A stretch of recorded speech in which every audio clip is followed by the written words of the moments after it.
Welcome to another interactive and interesting session with the Biyani Group of Colleges. We have with us here today Mr. Amit Kumar Sharma, who is Assistant Professor with the Department of Commerce in the Biyani Girls College, Vidyadhar Nagar, Jaipur. Mr. Sharma has done his MBA Finance from Edinburgh Business School, Heriot Watt University, Singapore. Welcome to today's session, Mr. Sharma. Thank you, ma'am. Sir, I wanted to ask you कि आप Singapore में भी रहे हैं. In fact, you've done your education, your higher education from Singapore. Yes. और आप basically Jaipur based हैं, India based हैं. So what are the differences in economic setup that you have seen or studied, during your course of study? Well, thanks for the question. It's very practical scenario which I would like to share with you. There is no such economic differences between India and Singapore if we talk about. I will say that since India, we are having multi-parties, okay, and in Singapore there is only one single ruling parties. So what actually happens, like we finalize certain financial policies, so it is only finalized by our central government. But what is the major difference is that there is no such ruling party in Singapore. So each and everything is finalized by the single political ruling party. So there is no much offenses, or I would say there is no much issues for finalizing such economic policies. So economy is quite stable over there. And I would say in India, economy is not so much stable because here we do have a lots of oppositions. If we have certain which is profitable for the politics, which is not profitable for the people, so government normally does not pass that type of bills. So as we know that Singapore is one of the richest country in per capita income, and people are actually having very splendid life, and moreover, I would say it happens due to economic fluctuations. Right, sir. So you've spoken about economic fluctuations, and I know that MBA Finance करने के बावजूद you have a keen interest in world economy and are also actively involved in learning about Indian economy. तो मैं ये जानना चाह रही थी कि you said कि ज़्यादा difference नहीं है in our economic situations as such, yeah. Although Singapore is much higher than us economic status में as such. But then there are certain things that link us all, in spite of this disparity. एक link common बनाते हैं world economic situation में, जिसकी वजह से हर country की economy affect होती है. And these are beyond speculation, these kind of crises, these kind of situations. India में भी कहते हैं कि stock market is highly speculative. लेकिन we all know कि it's majorly operator based. But कुछ होते हैं conditions हो जाते हैं, world scenarios होते हैं जिसकी वजह से किसी part of the world में कोई situation हुई और उसका effect हमारी economy पे भी पड़ता है. So since you specialize in Indian economy, I want to ask you कि fiscal deficits जो है, fiscal crisis जो है, ऐसे भी आ सकते हैं अपनी economy पे. तो there are certain precautions that we all agree the government should take to prevent them, affecting us adversely. So what are these kind of precautions that we need to take? Okay, this is another very practical question which you have asked, ma'am. I would say that first of all we should know that what is actually fluctuating. I mean, once we talk about fluctuations, this fluctuations is either in economy or either in the currency derivatives. So first of all, I would like to explain you what exactly a currency is all about and how does it fluctuate. I would say we do have a currency. A currency is a mode of exchange which we have, we have rupee, Malaysia has ringgit, Indonesia has lira, different countries, they have different mode of exchanges.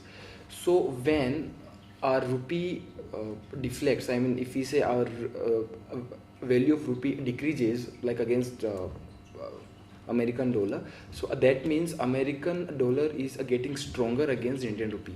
So if we talk about how does these fluctuations happen, there are three main markets. Before emphasizing on the market, I would say there is this information asymmetry which actually exists in the world economy. Some country has more information than others. Suppose I know that crude oil prices are going to fluctuate. So on the other hand, my forex market will automatically fluctuate as per the crude oil prices. So it is a consequence. So it is a cause and effect relationship. It is not a pure speculative economy, but I would say there are certain speculations or there are certain signs in the economy.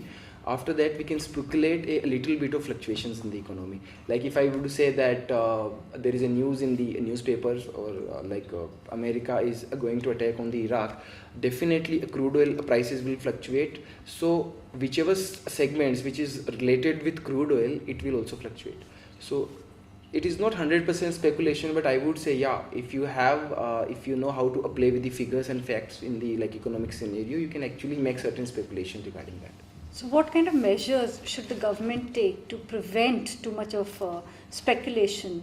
Okay, basically a government has two economic tools, or I would say financial instruments which they use. Either they use fiscal policies or they use monetary policies. Monetary is MON, stands with the M. I mean, it starts with the M, so money comes with the interest. So a government can play with either interest rates or a tax rate. Like suppose a government want to have a capital injection in the market. So normally RBI lower down the repo rate. So what actually happens, when loan will be easier to get, people will take more loans from the banks, and or bank is a financial institution. So money will flow from a bank to a consumer hand. And when a consumer will be having more money to spend, it will be invested in certain parts of the investments and all. So what actually happens, when I do have more money, like suppose if loan policies will be liberal, I'll be having much asset to invest in certain properties. I will buy land, cars and house and everything.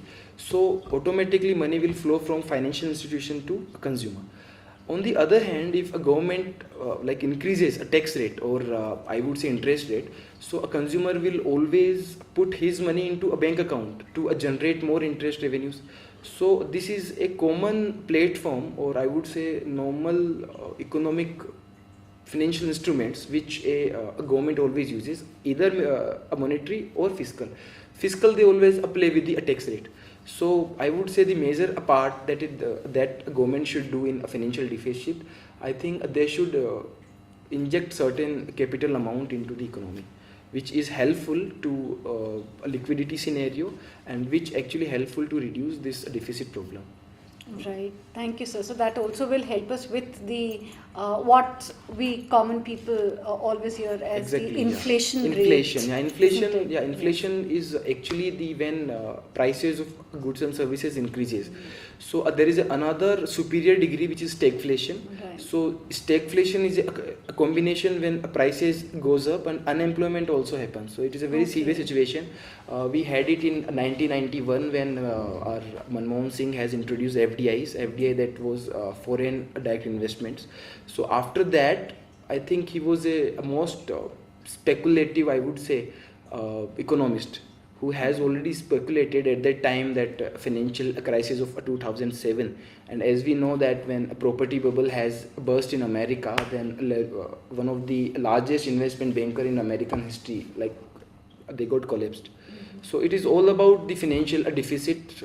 There are normally 2-3 situations which arises, either monetary issues or fiscal issues or liquidity scenarios. Due to that, only any of the investment banker can be in a serious situation.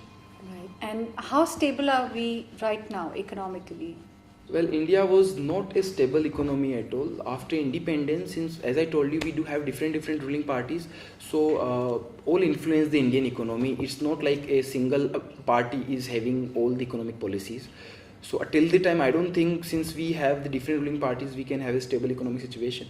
Right. So how do you analyze the situation to change in 2014?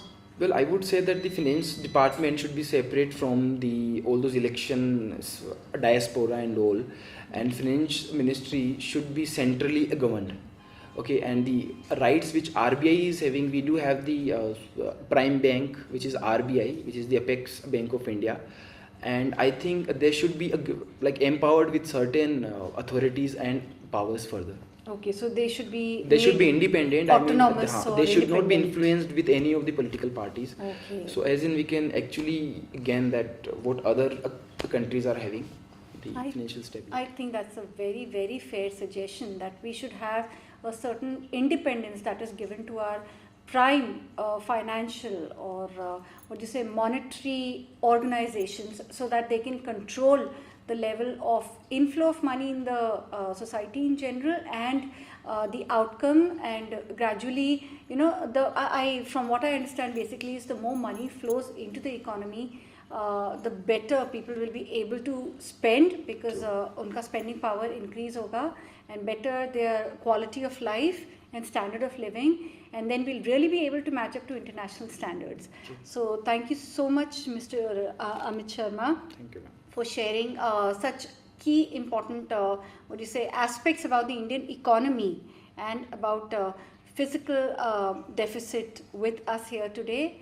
On behalf of Biyani Group of Colleges, I would like to thank all of you for being a part of today's session.